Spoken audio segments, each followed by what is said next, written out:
1 dan 2 Tawarikh. Pernah tahu film Chronicles of Narnia, Tawarikh dari Narnia? Berapa banyak yang menonton Chronicles of Narnia? Ya, ketika Anda berpikir tentang Tawarikh tentang sesuatu, jurnal sejarah, catatan tentang peristiwa apapun, rentang waktu apapun dalam sejarah, Anda memiliki Tawarikh sendiri. Saya punya teman yang mati suri dan pergi ke surga, dan dia melihat perpustakaan di belakang Yesus, dan dia bertanya, perpustakaan apa itu? Tuhan berkata kepadanya, Yesus berkata, ini adalah kitab semua orang. Setiap orang mempunyai buku di surga. Itu ada dalam kitab suci. Matamu melihat selagi aku bakal anak, dan dalam kitabmu semuanya tertulis hari-hari yang akan dibentuk sebelum ada satupun daripadanya. Jadi Anda memiliki sebuah kitab di sorga. Saya belajar bagaimana berdoa setelah mengetahui itu. Setiap hari saya berkata, Tuhan, aku melepaskan agendamu dalam kitab yang telah Engkau tulis dalam hidupku. Aku melepaskannya. Aku ingin sepakat dengan agenda surga dalam hidupku. Jadi ada agendanya, ada waktu yang ditentukan. Ini adalah satu kitab. Kitab-kitab ini membahas 1 Samuel dan 2 Samuel, 1 Raja-Raja dan 2 Raja-Raja. Sebelum saya melangkah lebih jauh, salah satu nabi besar, nabi utama dari kitab ini adalah Yesaya. Karena kita akan melihat Raja Hizkia mendengar perkataan dari Yesaya. Jadi orang Yahudi melanggar perjanjian, bukan Tuhan. Tuhan bukan pelanggar perjanjian. Pandangan umum tentang sejarah Israel, pelajaran sejarah yang dibangun dengan sangat baik. Bagian yang baik tentang itu, Tuhan tidak pernah menyerah untuk umatnya. Katakan, Tuhan tidak pernah menyerah padaku. Tidak ada kata terlambat bagiku. Selalu ada harapan bagiku. Amin. Dia ayah yang baik dan mendisiplinkan anak-anaknya dengan memberi konsekuensi. Kita bertindak, ada konsekuensinya. Ada konsekuensinya. Jika Anda orang tua yang baik, ajari mereka konsekuensi. Anak muda, jika nanti Anda menjadi orang tua, pengasuhan yang baik adalah mengajarkan konsekuensi, bukan memanjakan mereka. Karena jika Anda tidak mengajarkannya, hidup yang akan mengajarinya. Ya, ada saat-saat putri saya keras kepala. Ketika dia remaja, berapa banyak yang tahu bahwa remaja tahu segalanya? Mereka merasa tahu tentang segalanya. Jadi saya hampir ingin mengatakan, oke, aku berhenti bekerja. Karena kamu tahu segalanya, kenapa kamu tidak mengurus tagihan dan juga semua hal lainnya? Jadi beritahu apa yang harus kulakukan dan akan kulakukan. Iya, kami memanggilnya di rumah Dr. Katia, seperti Dr. Phil, karena dia punya jawaban untuk semuanya. Jadi terkadang anak-anak Tuhan menjadi seperti itu. Mereka tahu segalanya. Kami punya hal ketuhanan, kami punya hal agama. Jadi kami tahu segalanya. Dia ayah yang baik dan mendisiplinkan anak-anaknya dengan memberi konsekuensi. Tapi dia tidak pernah menyerah pada anak-anaknya, terlepas dari kegagalan dan kekurangan mereka. Kedua kitab ini mencakup 500 tahun sejarah Israel. Juga mencakup silsilah dari Adam sejak awal. Hal yang membuat saya takjub ketika saya menjadi orang percaya baru. Saya melihat dalam kitab Matius pasal pertama silsilah Yesus Kristus. Sejarah semacam itu benar-benar membuat saya takjub, terpesona. Bagaimana Alkitab menunjukkan pengelolaan yang sangat baik, catatan atau tawarikh tentang dari mana semua orang yang berasal dari Adam sampai sekarang. Anda dapat mengetahuinya. Saya tahu silsilah keluarga saya selama 7 generasi yang berasal dari Kekaisaran Ottoman. Latar belakang saya sangat barbar. Jadi jika Anda berpikir bahwa saya sedikit terlalu kuat, Anda seharusnya bertemu dengan leluhur saya. Mungkin mereka hanya satu tingkat di bawah kanibal. Saya harus melakukan banyak hal untuk mematahkan kutuk generasi. Benar? Jadi kitab Tawarikh adalah Dibre Hayamim, hal-hal hari ini, buku terakhir Tanakh menurut urutan Talmud. Ini menyimpulkan bagian ketiga dari Ketuvim dan para penulis dibagi menjadi 2 buku dalam Septuaginta. Terjemahan Yunani dilakukan pada abad kedua atau ketiga. Saya katakan di sini di utara Daud dan Salomo adalah karakter utama, tapi saya juga ingin menambahkan Hizkia dan Yosia juga dengan tokoh utama Daud dan Salomo. Saya akan sedikit fokus pada Hizkia dan Yosia karena saya tertarik dengan karakter utama. Saya tertarik pada kepemimpinan dan bagaimana kepemimpinan raja membedakan gaya kepemimpinan mereka. Saya memiliki gaya kepemimpinan. Anda juga memilikinya. Jadi ketika Anda menanyakan sesuatu, hari ini ada yang bertanya di radio, tolong katakan yang sebenarnya. Saya tertawa. Anda pasti akan berpikiran yang sama dengan saya tentang situasi tertentu. Ya, kadang Anda membuat kesalahan bertanya pada saya ketika Anda belum siap. Berapa kali orang menanyakan sesuatu pada Anda dan mereka mengharapkan jawaban yang mereka sukai. Benar? Saya mengenal begitu banyak orang yang datang pada saya dan berkata, "Pendeta Isik, saya memberi Anda izin untuk berbicara dalam hidup saya." Tidak, jangan lakukan. Karena berapa kali saya mengingatkan orang-orang, Anda memberi saya izin untuk berbicara ke dalam hidup Anda, saya akan bicara. Saya tidak ingin bernubuat, tapi saya akan kehilangan Anda. Benar itu. Tahukah Anda, menurut statistik 98% akan kehilangan orang ketika mereka dikoreksi. Tinggal 2% saja. Dan saya melihat Yesus 72 orang meninggalkannya.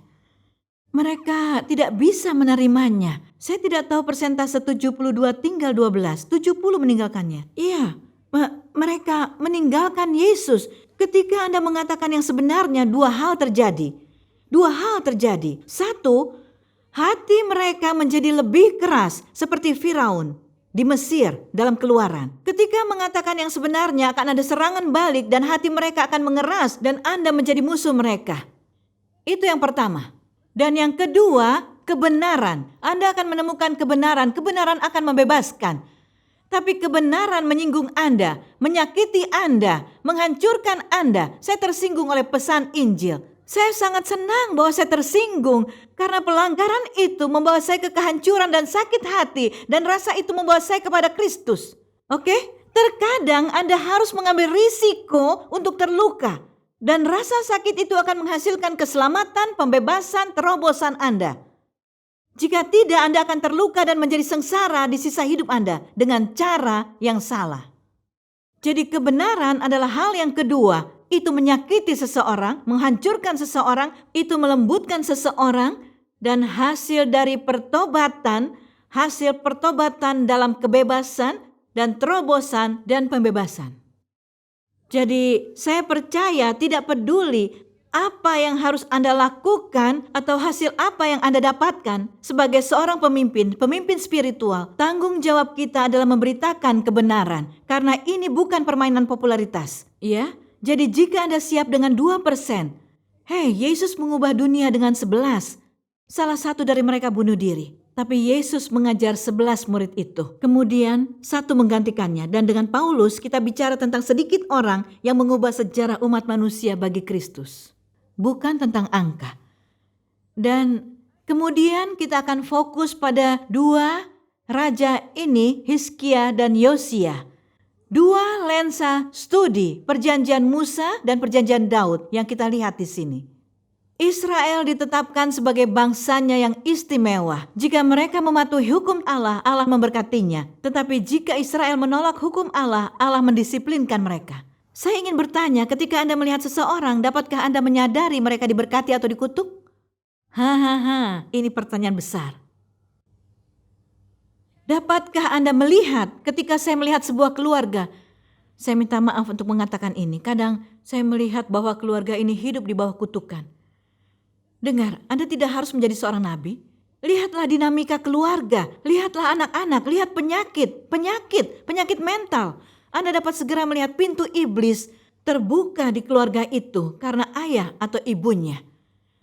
Saya dapat melihatnya, saya melihat dan bukan hanya karena saya dapat melihat, karena pengalaman, saya dapat melihat karena penegasan yang dapat saya lihat, karena Roh Kudus bekerja dalam pelayanan pembebasan, saya dapat melihatnya. Jadi saya bisa melihat lebih jauh, mengapa anak-anak Anda seperti itu, mengapa Anda mendapatkan ini, mengapa Anda memilikinya dari generasi ke generasi, saya bisa melihatnya. Kadang orang berdebat tentang memberi dan perpuluhan, persembahan dan segalanya. Saya melihat kutukan kemiskinan dalam hidup mereka, dalam kesehatan mereka. Saya merasa Tuhan harus menunjukkan kepada Anda tidak dapat memainkan Roh Kudus dalam kehidupan orang-orang. Tapi Anda melihat kutukannya, Anda melihat polanya. Saya merasa, wow, mereka tidak melihatnya, tapi aku melihatnya. Tidakkah kamu melihat? Terkadang Anda tidak dapat melihatnya dalam hidup Anda sendiri. Anda melihatnya dalam kehidupan orang lain. Tapi bagaimana jika Anda berjalan dan hidup di bawah kutukan? Karena ketidaktaatan Anda. Dan Anda terus membenarkan, dan keluarga Anda menderita karena ketidaktaatan Anda. Saya ingin memberitahu Anda, ada sebuah keluarga yang datang di Timur Tengah ketika saya melayani dan mereka sedang duduk. Mereka memiliki beberapa anak dan semuanya mereka mengalami kecelakaan. Mereka memiliki semua jenis penyakit dan semacamnya. Saya melihat dinamika keluarga, hanya melihat wajah dua orang, ibu, suami dan ayah, kemudian semua anak. Saya bisa melihatnya di wajah mereka ada kutukan generasi. Mereka datang ke altar ketika saya membuat panggilan altar. Saya berkata kepada sang ayah, dia meminta saya untuk berdoa untuk kesembuhan bagi keluarganya. Saya berkata tidak, saya tidak akan berdoa untuk kalian. Sepertinya dia tersinggung. Mengapa kamu tidak berdoa? Kamu seorang pelayan, seorang pendeta, seorang pengkhotbah. Kamu tidak berdoa untuk kesembuhan keluargaku? Saya berkata tidak. Satu-satunya hal yang aku bisa doakan untukmu doa pertobatan. Semua keluargamu menderita penyakit fisik karena perzinahanmu. Kamu datang menuduhku tidak berdoa untuk kesembuhan keluargamu? Kamu lepaskan pornografi itu, lepaskan perzinahan itu, lepaskan obat-obatan dari hidupmu. Kamu akan melihat semua keluargamu sembuh seketika. Apa yang terjadi? Dia pergi tanpa bertobat karena dia memiliki harga diri yang begitu keras. Dia memiliki monster dalam dirinya. Istrinya datang dan berdoa dengan saya. Dia menangis. Dia kembali dari tempat parkir. Dia bertanya, apa yang bisa saya lakukan? Saya tidak bisa memberitahu apa yang harus Anda lakukan. Saya tidak boleh mengatakan tinggalkan orang itu. Saya tidak bisa mengatakan itu. Saya hanya melakukan apa yang Roh Kudus perintahkan. Anda harus tahu Anda adalah satu daging dengan pria ini. Anda satu daging dengan pria ini. Anda berada di bawah perbudakannya. Anda berada di bawah otoritasnya. Dan 1 tahun kemudian pria ini datang bersama istrinya. Mereka menguburkan satu anak. Setelah dia menguburkan salah satu anaknya, dia kembali bersama istrinya untuk berdoa. Aku tidak akan berdoa untukmu. Dia berkata, aku mengubur satu anak. Kamu ingin aku melakukan pekerjaan itu, sementara kamu tidak ingin melakukannya. Kamu ingin aku menyelamatkan keluargamu, sementara kamu tidak ingin menyelamatkannya. Kamu benci keluargamu. Lihat apa yang kamu berikan pada istrimu. Aku tidak melakukannya, Tuhan yang melakukannya. Saya berkata, tolong keluar dari sini sebelum saya memanggil keamanan. Aku tidak akan berdoa untukmu. Saya beritahu Anda, dia datang setelah 6 bulan dan dia menyerahkan hidupnya kepada Yesus. Karena dulu dia adalah seorang Kristen palsu. Kemudian semua keluarganya diselamatkan. Dan mereka semua sembuh. Tapi saya ingin memberitahu Anda, Tuhan akan berusaha terus sampai dia menghancurkan Anda. Dia mengubah volume lebih tinggi, lebih tinggi, lebih tinggi. Dia melakukan hal yang sama dengan orang Israel. Agenda sejarah. Tuhan punya agenda. Anda punya agenda. Tuhan punya kehendak, Anda punya kehendak. Jadi ketika Anda menyerahkan kehendak Anda dan menyerahkan kehendak Anda pada kehendak Tuhan, Tuhan akan membuat segalanya berubah dalam hidup Anda. Saya suka menuangkan ke dalam kehidupan orang, tapi ada saatnya saya menarik diri. Ya, Anda mendapat tuangan. Saya tidak minta apapun, saya tidak berinvestasi. Saya beritahu, saya tidak meminta apapun, saya tidak berinvestasi. Jadi sama halnya dengan kepemimpinan, kami duduk, kami bicara, standar moral, bagaimana ini seharusnya, itu seharusnya, semua hal ini kami bahas semuanya. Tidak ada yang bisa berkata, saya tidak tahu, saya tidak berniat untuk berzina. Benarkah? Apakah itu dosa? Apakah berzina itu dosa? Apakah itu berdosa? Gereja dalam kondisi buruk. Tapi mereka tidak dapat mengatakannya. Mereka dapat mengatakan jika saya tidak berinvestasi dalam pertemuan itu. Ya, ketika saya bicara tentang ini berarti mereka bertanggung jawab dan tanggung jawab saya selesai. Tanggung jawab saya hanya untuk menjadi pelindung sebuah pertanggungjawaban. Ya, jadi mereka tidak bisa berkata, kamu tidak memberitahu kami, Anda tidak memberitahu kami. Anda sudah tahu. Jadi itulah tugas dan tanggung jawab seorang pemimpin spiritual. Bukan untuk berbasa-basi apapun yang Anda ingin dengar. Tidak. Tetapi apa yang Tuhan ingin Anda dengar. Jadi itu telah menjadi masalah dengan Israel. Saya ingin ke Salomo dan bait suci. Salomo disebut sebagai titik tertinggi dinasti. Salomo dan bait suci, dia adalah titik tertinggi orang. Kontak kunci, raja kunci dinasti. Dan bukan hanya posisinya sebagai orang terkaya dan paling bijaksana di muka bumi, tapi juga membangun bait suci. Itu adalah tuntutan yang sangat tinggi dari Tuhan untuk dia. Tuhan telah memilih Salomo bukan hanya sebagai penerus Daud, tapi dia juga memilihnya sebagai pembangun bait suci. Saya ingin memberitahu sesuatu dari Yesaya 61. Apakah Anda akan menjadi pembangun gereja, pembangun kembali tembok, atau pemulih, atau Anda akan menjadi perusak?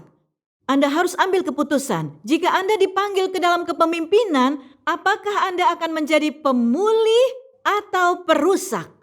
Itu sangat penting. Saya ingin Anda mengerti karena banyak orang berada di bawah kepemimpinan saya dan mereka merasa itu terlalu kuat, terlalu sulit. Tapi Anda tahu mereka adalah pemecah, bukan pemersatu.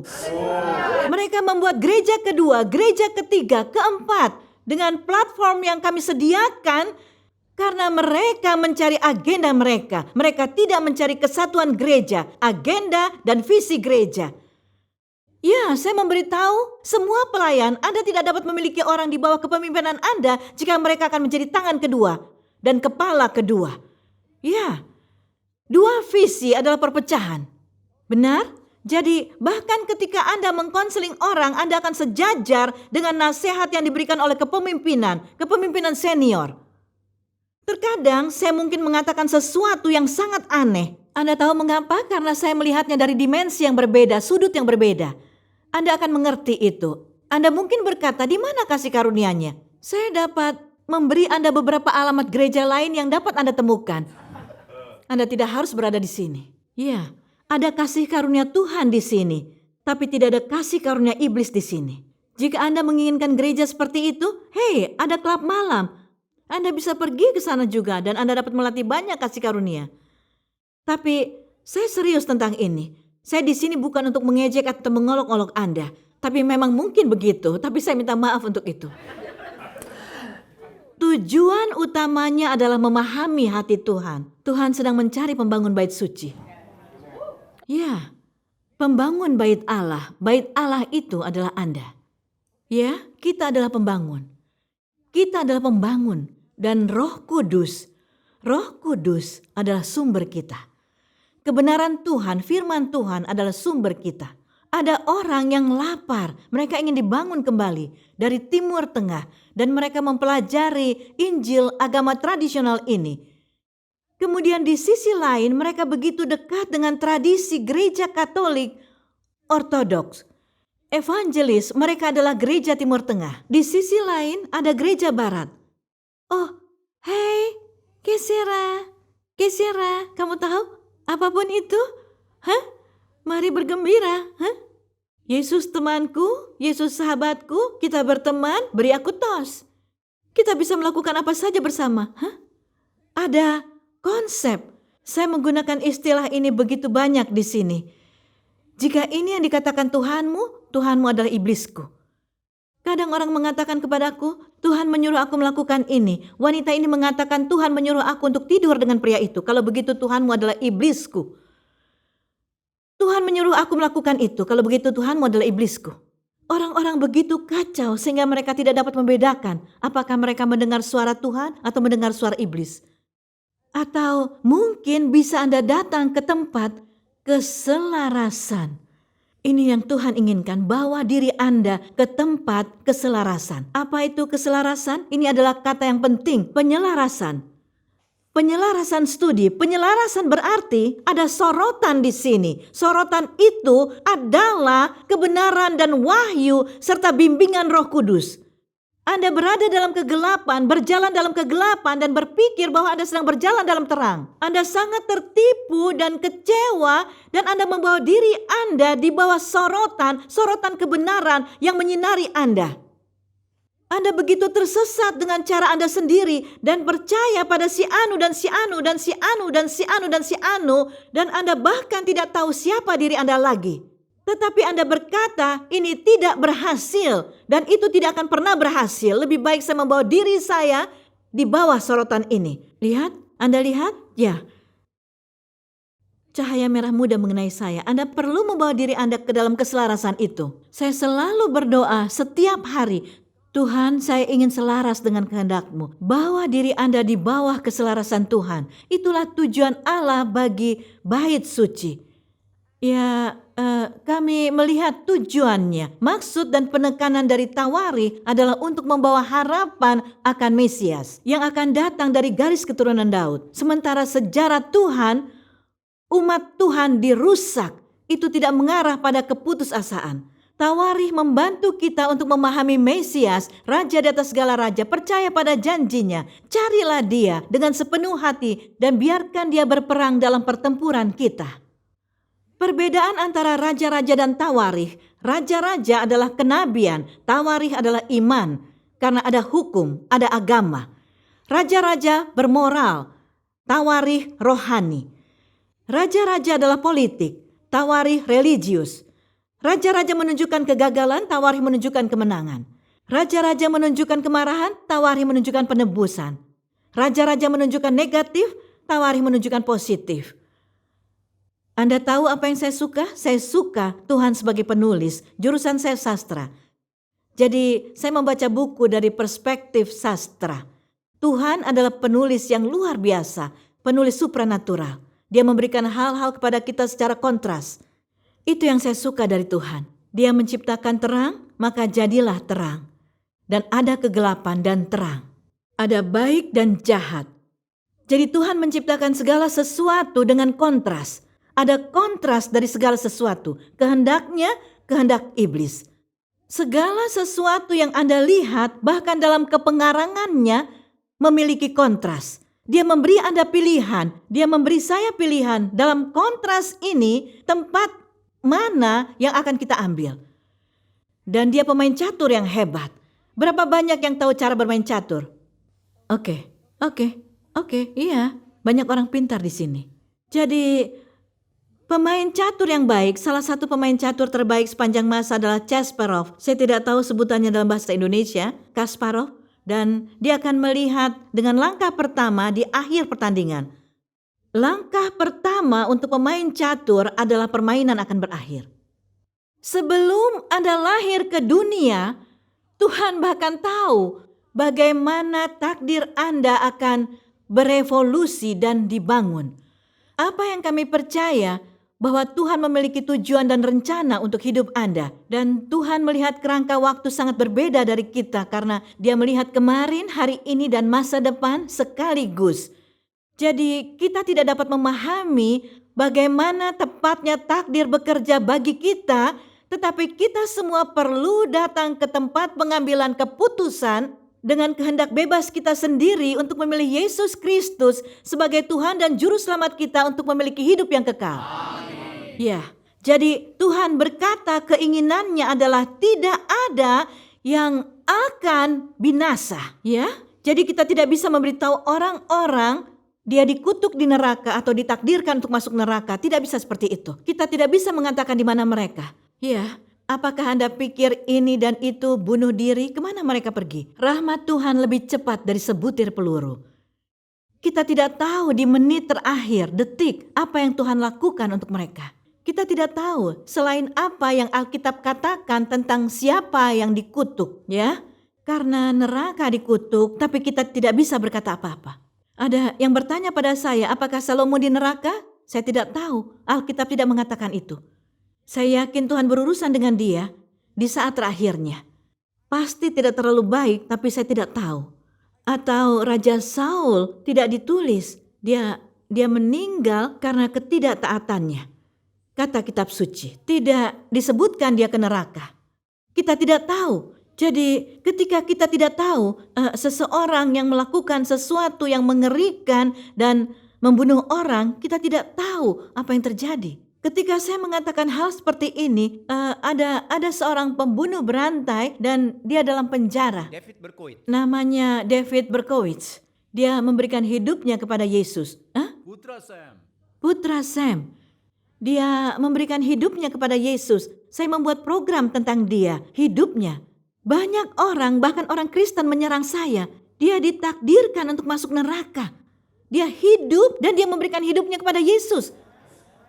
Ada orang yang tidak menerima keselamatannya.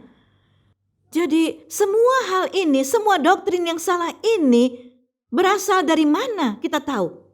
Hal lain yang ingin saya sampaikan kepada Anda adalah 1 Tawarik 11, anak buah Daud yang perkasa. Benar? Inilah pemimpin para prajurit Daud yang perkasa. Mereka bersama-sama dengan seluruh Israel memberikan dukungan kuat sebagai raja untuk memperluasnya ke seluruh negeri seperti yang telah Tuhan janjikan.